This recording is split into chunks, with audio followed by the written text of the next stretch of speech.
Wabarakatuh. Saya akan menjelaskan tentang pengertian pramuka. Pramuka itu singkatan dari Prajamuda Karana, yang berarti pramuka adalah rakyat muda atau anak muda yang suka berkarya. Dalam pramuka ada 4 golongan. Yang pertama ada siaga, penggalang, penegak, dan pandega. Gerakan Pramuka Indonesia adalah sebuah organisasi pendidikan nonformal yang menjadi wadah dalam melaksanakan pendidikan kepanduan. Makanya biasanya di sekolah-sekolah, yaitu dari SD sampai SMA, biasanya pramuka itu wajib. Selanjutnya saya akan menjelaskan tentang sejarah pramuka. Robert Stephen Smith, Baden Powell of Ewell, atau dikenal sebagai Baden Powell, adalah orang yang pertama kali mempelopori adanya kepanduan di dunia. Baden Powell mencatat buku Scouting for Boy pada tahun 1908 yang ditujukan untuk anak laki-laki. Buku tersebut berisi latihan kepanduan yang selama ini dijalani oleh Baden Powell. Selanjutnya, 4 tahun kemudian, tepatnya pada tahun 1912, bersama adik perempuannya yang bernama Agnes, Baden Powell mendirikan Girls Guides. Nah, organisasi Girls Guides ini ditujukan untuk putri atau perempuan yang ingin mengikuti organisasi kepramukaan. Selanjutnya, berselang 4 tahun, tepatnya pada 1916, dibuatlah organisasi kepanduan untuk siaga bernama CUB atau dikenal dengan Anak Serigala. Selanjutnya, 2 tahun kemudian, juga didirikan Rover Scout untuk remaja usia 17 tahun. Jambore pertama diadakan di Olympic Hall di London, dihadiri oleh 800 orang. Jambore ini dilaksanakan pada 30 Juli sampai dengan 8 Agustus 1920. Nah, pada acara tersebut juga Baden Powell dinobatkan sebagai Bapak Pandu Sedunia atau Chief Scout of the World.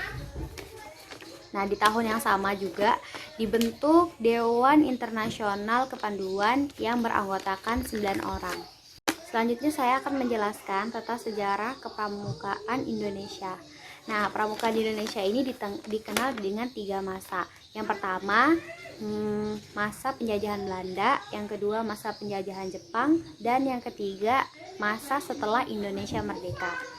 Nah, pramuka di Indonesia ini dibawa oleh Belanda, didirikan dengan nama Nederland Indische Paedoeinders Vereniging atau NIPV. Dalam bahasa Indonesia dikenal sebagai Persatuan Pandu Hindia Belanda. Lalu setelah itu pada masa Perang Kedua, banyak tokoh kepanduan yang ditarik ke Keibondan, Peta, dan Seinendan. Tak lama setelah Indonesia merdeka, yaitu pada 28 Desember 1945, didirikan Pandu Rakyat Indonesia di Kota Solo. Pandu tersebut berkembang, lalu pada tahun 1961 terbagi 3 federasi, yaitu Persatuan Putri Indonesia, Ikatan Pandu Indonesia, dan Persatuan Putra Putri Indonesia. Pada tahun 1961, tepatnya 14 Agustus, gerakan pramuka pada tanggal 14 Agustus 1961, gerakan pramuka dikenalkan secara resmi kepada masyarakat Indonesia. Maka dari itu, setiap tanggal 14 Agustus dikenal sebagai Hari Pramuka. Selanjutnya, saya akan menjelaskan tentang tingkatan dalam gerakan pramuka. Tingkatan dalam kepramukaan adalah suatu tingkatan yang ditentukan oleh kemampuan anggotanya. Kemampuan itu disebut dengan syarat-syarat kecakupan umum atau SKU. Untuk pramuka siaga dan penggalang, masing-masing kelompok umur memiliki 3 tingkatan. Untuk pandega memiliki 2 tingkatan, sedangkan pramuka pandega hanya memiliki 1 tingkatan. Tingkatan pramuka siaga terdiri dari siaga mula, siaga bantu, dan siaga. Tingkatan pramuka penggalang terdiri dari penggalang ramu, penggalang rakit, dan penggalang terap. Tingkatan pramuka penegak terdiri dari penegak bantara dan penegak laksana. Juga sebuah tingkatan khusus yang disebut dengan Pramuka Garuda, yaitu tingkatan tertinggi dalam setiap kelompok umur dalam kepramukaan. Kelompok umur adalah sebuah tingkatan dalam kepramukaan yang ditentukan oleh umur anggotanya. Kelompok dibagi menjadi 4. Yang pertama, kelompok umur 7 tahun sampai 10 tahun disebut dengan pramuka siaga. Yang kedua, kelompok umur 11 tahun sampai 15 tahun disebut dengan pramuka penggalang. Yang ketiga, kelompok umur 16 tahun sampai 20 tahun disebut dengan pramuka penegak. Yang keempat, kelompok umur 21 tahun sampai 25 tahun disebut dengan pramuka pandega. Ada juga kelompok khusus, yaitu kelompok yang ditujukan untuk anggota yang memiliki kedudukan dalam kepramukaan. Misalnya, pramuka pembina adalah sebutan untuk orang dewasa yang memimpin pramuka. Dan pramuka andalan adalah anggota pramuka yang mengambil bagian dalam keanggotaan kawartir dalam pramuka. Contoh lainnya adalah pelatih, pamong saka, staf kawartir, dan majelis pembimbing. Selanjutnya saya akan menjelaskan tentang lambang dan sifat gerakan pramuka. Lambang pramuka Indonesia adalah tunas kelapa yang dijahitkan di kerah kiri baju pramuka untuk wanita. Lambang pramuka internasional yang dijahitkan di kerah kanan baju pramuka untuk wanita. Bagi pria, tunas kelapa berada di kantung sebelah kiri, sedangkan lambang pramuka internasional dijahitkan pada sebelah kanan kemeja.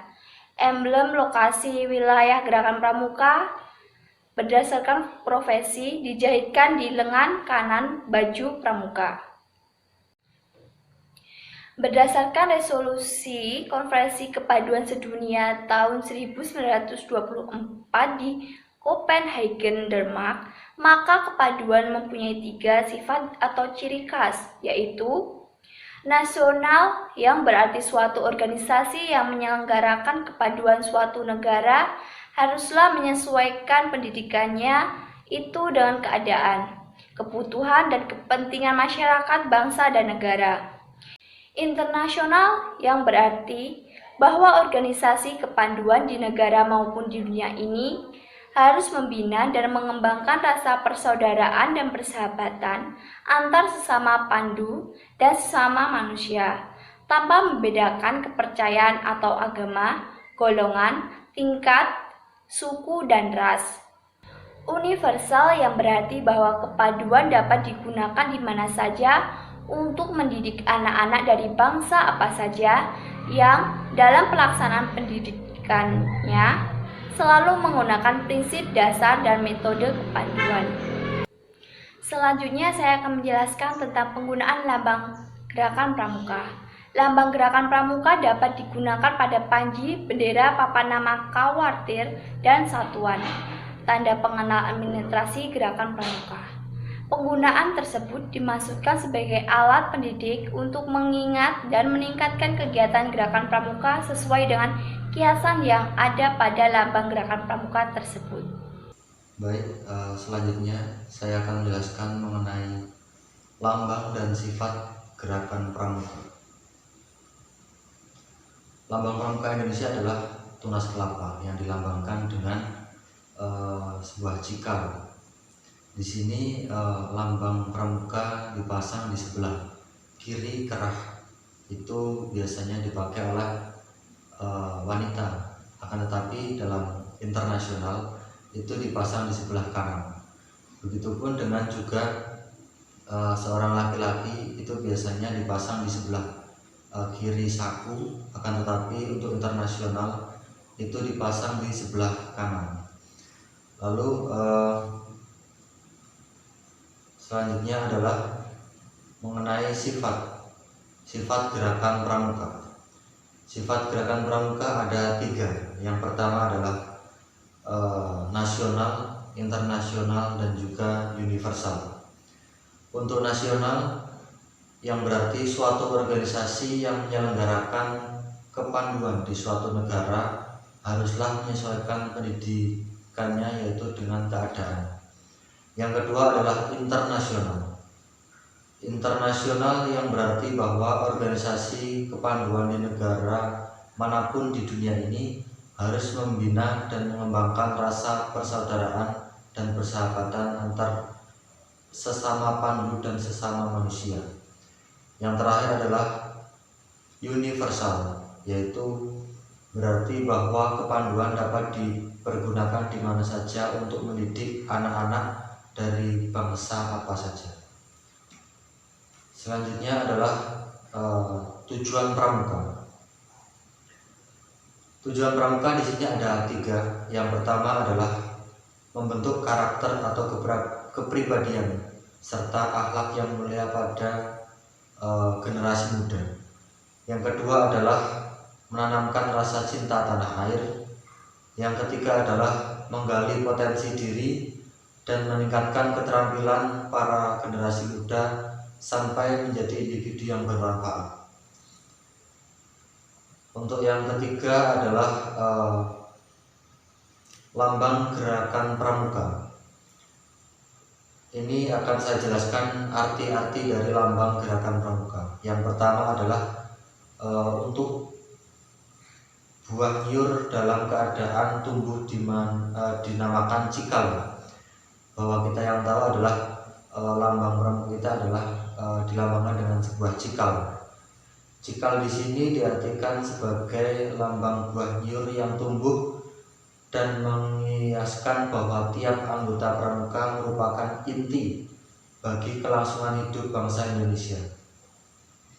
Yang kedua adalah buah nyur dapat bertahan lama dalam keadaan yang bagaimanapun juga. Di sini melambangkan bahwa untuk generasi muda ataupun anak-anak pramuka itu bisa bertahan dan bisa menyelesaikan di mana saja. Terus untuk yang ketiga adalah nyur dapat tumbuh di mana saja. Artinya dimanapun anak pramuka itu berada, mereka dapat menyesuaikan dengan lingkungan sekitar. Yang keempat adalah nyur tumbuh menjulang lurus ke atas dan merupakan salah satu pohon yang tertinggi di Indonesia. Ini diartikan bahwa lambang itu mengiaskan bahwa tiap pramuka mempunyai cita-cita yang tinggi. Yang kelima adalah akar nyur tumbuh kuat dan erat di dalam tanah. Jadi lambang itu mengiaskan tekad dan keyakinan tiap pramuka yang begitu kuat. Yang keenam adalah nyur adalah pohon yang serbaguna. Artinya anak pramuka itu bisa apa saja dan di mana saja, serta berguna untuk nusa dan juga bangsa serta untuk masyarakat. Yang terakhir adalah prinsip dan metode. Di sini ada prinsip dasar dan metode pramukaan. Ada sekitar 4. Ada 4 untuk dalam anggaran dasar gerakan pramuka dinyatakan bahwa prinsip dasar dan gerakan pramuka itu ada 4. Yang pertama adalah keimanan dan ketakwaan kepada Tuhan Yang Maha Esa. Yang kedua adalah kepedulian terhadap bangsa dan tanah air. Yang keempat adalah kepedulian terhadap diri pribadi. Yang keempat adalah ketaatan kepada kode kehormatan pramuka. Di sini prinsip dasar kepramukaan sebagai norma hidup seorang anggota gerakan pramuka ditanamkan dan ditumbuh kembangkan melalui proses penghayatan oleh dan untuk diri pribadi dengan dibantu oleh pembina. Yang kedua adalah metode. Metode kepramukaan merupakan cara belajar progresif melalui yang pertama adalah pengalaman kode kehormatan pramuka. Yang kedua adalah belajar sambil melakukan. Yang ketiga adalah sistem berkelompok. Yang keempat adalah kegiatan di alam terbuka. Yang keenam adalah sistem tanda kecakapan. Ada sistem satuan terpisah dan juga sistem amal. Bahwa di sini metode adalah bagaimana cara-cara dalam pramuka atau bagaimana cara-cara atau metode dalam pembelajaran di pramuka. Mungkin itu yang bisa saya sampaikan. Terima kasih.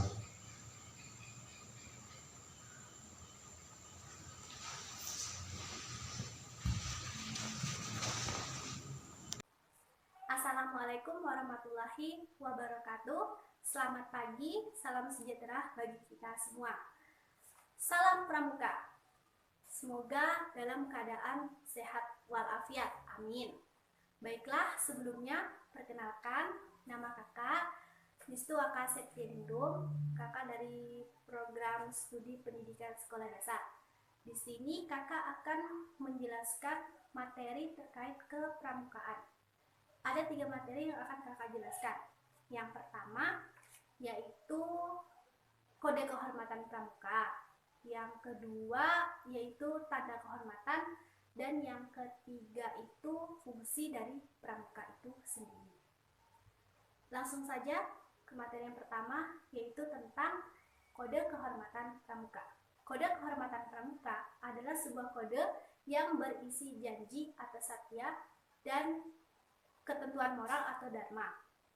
Ini merupakan salah satu unsur dari metode kepramukaan dan alat untuk melaksanakan prinsip dasar kepramukaan.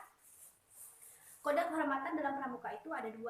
Yang pertama, Trisatya, yang artinya 3 janji untuk anggota kepramukaan. Untuk versi panjangnya, Satya itu adalah sebuah janji yang diucapkan secara sukarela oleh seorang calon anggota pramuka setelah memenuhi persyaratan keanggotaan. Terus yang kedua yaitu Dasa Dharma. Dasa Dharma, dasa itu 10, dharma itu kewajiban. Jadi dasa dharma pramuka itu 10 kewajiban anggota pramuka. Untuk versi panjangnya, dasa dharma itu merupakan kode etik organisasi dan satuan pramuka yang berlandaskan ketentuan moral yang disusun dan yang ditetapkan dan disusun bersama aturan yang mengatur hak dan kewajiban anggota, pertanggungjawaban anggota, dan pengambil atau pemberi keputusan. Baiklah, materi yang kedua yaitu tentang tanda kehormatan. Di pramuka itu sendiri mempunyai tanda kehormatan. Ada 3 tanda kehormatan. Yang pertama, tanda jabatan. Yang kedua, tanda kehormatan kecakapan. Dan yang ketiga, tanda kehormatan. Yang pertama yaitu tanda jabatan. Itu artinya atau menandakan bahwa seseorang itu mempunyai jabatan dan tanggung jawab dalam organisasi kepramukaan. Seperti contoh, tanda pemimpin dan wakil pemimpin sangga, regu, barung, terus pradana, pratama, pratani, pamongsaka, dewasaka, pembina, dan lain-lain. Terus yang kedua, tanda kecakapan. Itu berisi kecakapan, ketangkasan, kemampuan, dan usaha seseorang atau prestasi seseorang dalam bidang tertentu sesuai dengan golongan usianya. Contoh tanda kecakapan itu seperti tanda kecakapan khusus, umum, dan lain-lain. Terus yang ketiga adalah tanda kehormatan. Itu berisi sebuah penghargaan atau jasa yang diberikan kepada seseorang terhadap jasanya atau dharma baktinya dan lain-lain yang sangat bermanfaat bagi organisasi kepramukaan, masyarakat, dan lain-lain. Contoh tanda kehormatan itu ada 2. Kalau untuk peserta didik itu seperti Piska, Igor, bintang teladan, terus bintang tahunan, dan lain-lain.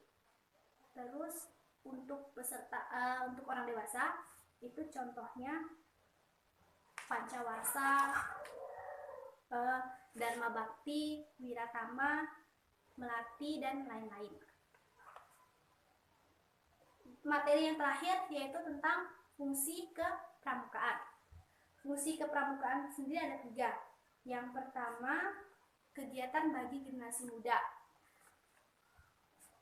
Artinya, generasi muda itu membutuhkan kegiatan yang menyenangkan tetapi mendidik agar menjadi pribadi yang lebih baik, bertanggung jawab, mandiri dan lain-lainnya. Terus yang kedua itu pengabdian bagi orang dewasa. Bagi orang dewasa, pramuka itu sebagai tempat mereka untuk berbakti dan mengabdi. Mereka mengemban tugas dalam kepramukaan itu secara sukarela, ikhlas, dan konsekuen. Dan yang terakhir itu alat bagi organisasi dan masyarakat. Maksudnya, setiap kegiatan pramuka dalam bentuk latihan berkala adalah sebuah upaya untuk mewujudkan tujuan yang ingin dicapai, baik masyarakat ataupun organisasi. Baiklah, sekian yang dapat kakak sampaikan. Kurang lebih mohon maaf. Kakak tutup. Kakak ucapkan terima kasih telah mendengar. Wassalamualaikum warahmatullahi wabarakatuh. Salam pramuka. Yang pertama yaitu tanda jabatan. Itu artinya atau menandakan bahwa seseorang itu mempunyai jabatan dan tanggung jawab dalam organisasi kepramukaan. Seperti contoh tanda pemimpin dan wakil pemimpin sangga, regu, barung, terus pradana, pratama, pratani, pamungsaka, dewasaka, pembina, dan lain-lain. Terus yang kedua, tanda kecakapan. Itu berisi kecakapan, ketangkasan, kemampuan, dan usaha seseorang atau prestasi seseorang dalam bidang tertentu sesuai dengan golongan usianya. Contoh tanda kecakapan itu seperti tanda kecakapan khusus, umum, dan lain-lain. Terus yang ketiga adalah tanda kehormatan. Itu berisi sebuah penghargaan atau jasa yang diberikan kepada seseorang terhadap jasanya atau dharma baktinya dan lain-lain yang sangat bermanfaat bagi organisasi kepramukaan, masyarakat, dan lain-lain. Contoh tanda kehormatan itu ada 2. Kalau untuk peserta didik itu seperti Piska, Igor, bintang teladan, terus bintang tahunan, dan lain-lain. Terus untuk untuk orang dewasa itu contohnya Pancawarsa, Dharma Bakti, Wiratama, Melati, dan lain-lain. Materi yang terakhir yaitu tentang fungsi kepramukaan. Fungsi kepramukaan sendiri ada 3. Yang pertama, kegiatan bagi generasi muda. Artinya, generasi muda itu membutuhkan kegiatan yang menyenangkan tetapi mendidik agar menjadi pribadi yang lebih baik, bertanggung jawab, mandiri, dan lain-lainnya. Terus yang kedua itu pengabdian bagi orang dewasa. Bagi orang dewasa, pramuka itu sebagai tempat mereka untuk berbakti dan mengabdi. Mereka mengemban tugas dalam kepramukaan itu secara sukarela, ikhlas, dan konsekuen. Dan yang terakhir itu alat bagi organisasi dan masyarakat. Maksudnya, setiap kegiatan pramuka dalam bentuk latihan berkala adalah sebuah upaya untuk mewujudkan tujuan yang ingin dicapai, baik masyarakat ataupun organisasi. Baiklah, sekian yang dapat kakak sampaikan. Kurang lebih mohon maaf. Kakak tutup. Kakak ucapkan terima kasih telah mendengar. Wassalamualaikum warahmatullahi wabarakatuh. Salam Pramuka.